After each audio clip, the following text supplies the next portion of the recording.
Step 6, नकारात्मक असर से बचें। आजकल के नवयुवक बड़े लोगों के व्यवहार और मीडिया से बहुत जल्दी प्रभावित हो जाते हैं। साथियों का दबाव केवल बच्चों और किशोरों पर ही नहीं बल्कि बड़े लोगों पर भी असर डालता है। स्वाभिमान की कमी की वजह से लोगों में नहीं, धन्यवाद कहकर बुरे असर से दूर रहने की हिम्मत नहीं होती। ये नकारात्मक प्रभाव क्या है? नकारात्मक सोच वाले लोग। एक चील का अंडा किसी तरह एक जंगली मुर्गी के घोंसले में चला गया और बाकी अंडों के साथ मिल गया। समय आने पर अंडा फूटा। चील का बच्चा अंडे से निकलने के बाद यह सोचता हुआ बड़ा हुआ कि वो एक मुर्गी है। वह उन्हीं कामों को करता जिन्हें मुर्गी करती थी। वो जमीन खोदकर अनाज के दाने चुगता और मुर्गी की तरह ही कुरकुराता। वह कुछ फीट से अधिक उड़ान नहीं भरता था क्योंकि मुर्गी भी ऐसा ही करती थी। एक दिन उसने आकाश में एक चील को बड़ी शान से उड़ान भरते हुए देखा। उसने मुर्गी से पूछा, उस सुंदर चिड़िया का नाम क्या है? मुर्गी ने जवाब दिया, वो चील है। वो एक शानदार चिड़िया है, लेकिन तुम उसकी तरह उड़ान नहीं भर सकते क्योंकि तुम मुर्गी हो। चील के बच्चे ने बिना सोचे बेचारे मुर्गी की बात मान लिया। वो मुर्गी की जिंदगी जीता हुआ ही मर गया। सोचने की क्षमता ना होने के कारण वह अपनी विरासत को खो बैठा। उसका कितना बड़ा नुकसान हुआ। वह जीतने के लिए पैदा हुआ था, पर वह दिमागी रूप से ही हार के लिए तैयार हुआ। अधिकतर लोगों के लिए यही बात सच है। जैसे कि ओलिवर वेंडल होम्स ने कहा है, हमारे ज़िंदगी का सबसे दुर्भाग्यपूर्ण पहलू यह है कि ज़्यादातर लोग मन में कुछ करने की इच्छा लिए ही कब्र में चले जाते हैं। हम अपनी ही दुर्दशा की कमी की वजह से बेहतरी हासिल नहीं कर पाते। अगर हम चील की तरह आकाश की बुलंदियां को छूना चाहते हैं तो हमको चील के तौर तरीके को सीखना होगा। अगर हम खुद को कामयाब लोगों के साथ जोड़ेंगे तो हम भी कामयाब हो जाएंगे। अगर हम चिंतकों के साथ जोड़ेंगे तो चिंतक बन जाएंगे। यदि हम देने वाले के साथ रहेंगे तो हम देने वाले बन जाएंगे। और अगर हम नकारात्मक सोच वाले लोगों के साथ रहेंगे तो वैसे ही बन जाएंगे। जब कोई ज़िंदगी में कामयाबी हासिल करता है तो तुच्छ लोग उस पर कीचड़ उछालते हैं, उसकी टांग खींचने की कोशिश करते हैं। हम जब खुद को ऐसे तुच्छ लोगों से उलझने से बचा लेते हैं तो हम जीत जाते हैं। मार्शल आर्ट में सिखाया जाता है कि जब कोई हम पर हमला करे तो उसे रोकने के बजाय अपनी जगह से हट जाए। क्यों? इसीलिए कि रोकने के लिए ऊर्जा की ज़रूरत होती है। उसका इस्तेमाल और बेहतर कामों के लिए क्यों ना किया जाए। तुच्छ लोगों से उलझने के लिए हमको उनके स्तर तक नीचे उतरना पड़ता है और वो यही चाहते हैं, क्योंकि ऐसा करके हम उनमें से एक बन जाते हैं। और वो यही चाहते हैं क्योंकि ऐसा करके हम उनमें से एक बन जाते हैं। नकारात्मक लोगों को अपने मकसद में कामयाब मत होने दीजिए। खुद को नीचे मत गिराइए। याद रखिए कि किसी आदमी का चरित्र केवल इस बात से नहीं आंका जाता कि वह कैसे सोहबत में रहता है, बल्कि इस बात से भी आंका जाता है कि वह किन लोगों की संगत नापसंद करता है। धूम्रपान, नशीली दवाएं और अल्कोहल। मेरे शराब ना पीने की एक वजह यह है कि मैं जानना चाहती हूँ कि मैं कब अच्छा समय बिता रही हूँ, लेडी एस्टर ने कहा था। शराब पीने के बाद आदमी के दिल दिमाग पर कोई रोक टोक नहीं रह जाती और वो मनमानी हरकतें करने लगता है। सफ़र के दौरान मैंने देखा कि कुछ देशों में शराब पीना वक्त बिताने का जरिया बन गया है। अगर हम शराब नहीं पीते तो वो हमें इस तरह देखते हैं जैसे कि हम कोई गलत काम कर रहे हैं।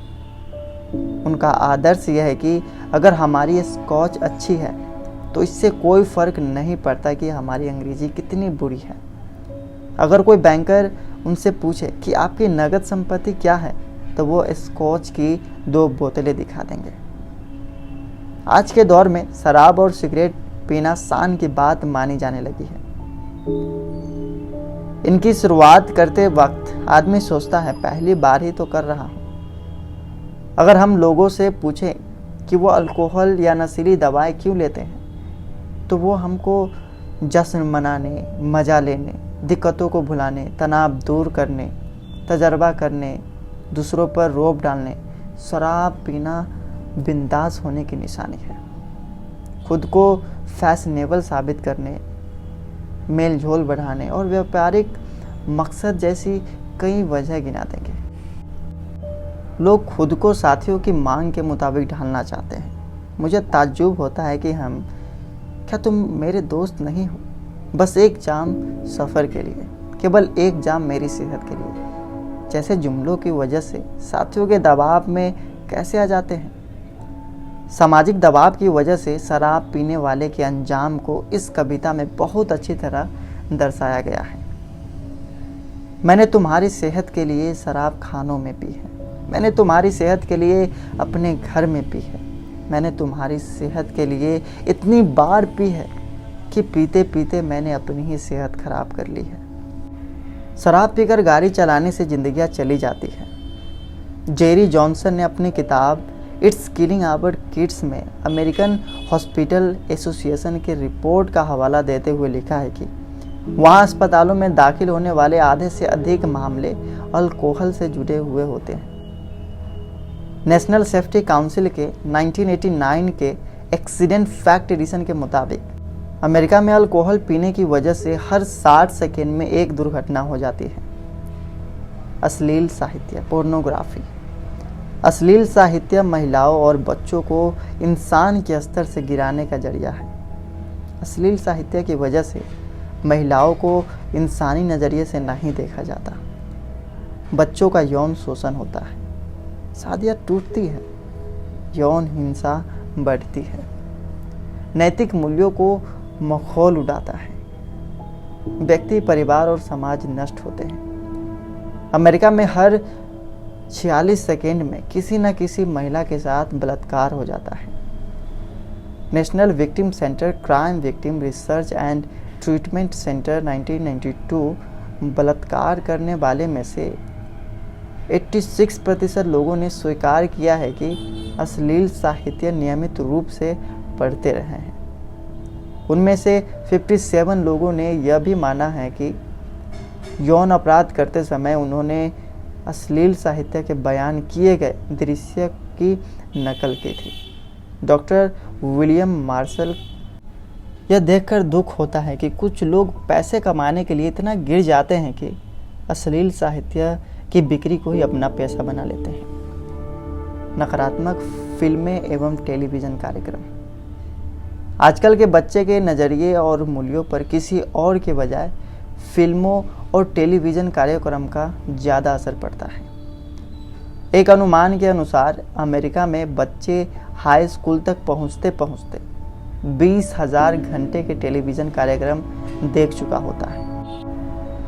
इन टेलीविज़न कार्यक्रमों और विज्ञापनों से संदेश मिलता है कि शराब पीना मौज मस्ती है, सिगरेट पीना शान की बात है और नशीली दवाओं का तो ज़माना है।